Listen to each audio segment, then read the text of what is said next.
जो लोग ज्यादा सोचते हैं उन्हें एक कहानी सुनाता हूँ। ये कहानी पूरा सुन लिए तो चिंता करना छोड़ दोगे तो सुनो। एक छोटे से गांव में आरव नाम का व्यक्ति रहता था।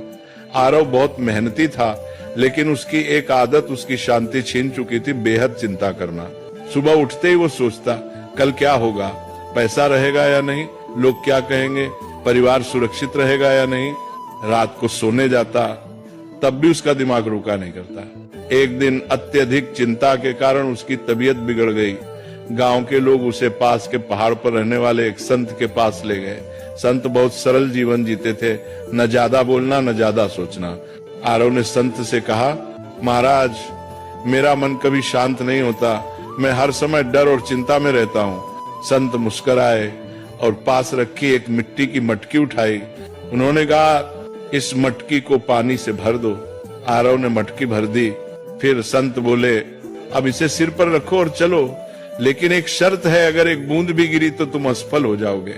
आरव पूरी तरह मटकी पर ध्यान लगाकर चलने लगा। रास्ते में लोग उससे बातें करते रहे, आवाजें आती रहीं, लेकिन आरव ने कुछ नहीं सुना। वह सिर्फ मटकी पर ध्यान देता रहा। कुछ देर बाद संत ने कहा, रुको, अब बताओ रास्ते में कितने लोग मिले। आरव बोला, महाराज, मुझे कुछ पता नहीं, मैं तो बस मटकी बचाने पर ध्यान दे रहा था। संत ने शांत स्वर में कहा, यही संत होने की शुरुआत है। जब ध्यान जरूरी चीज पर होता है तो बेकार की आवाजें अपने आप चुप हो जाती हैं। तुम्हारी चिंता इसलिए है क्योंकि तुम उन चीजों पर ध्यान दे रहे हो जो अभी हुई ही नहीं। फिर संत ने आगे कहा, जो तुम्हारे हाथ में है कर्म, उसे ईमानदारी से करो। जो तुम्हारे हाथ में नहीं, भविष्य से भगवान पर छोड़ दो। यही संत का मन है।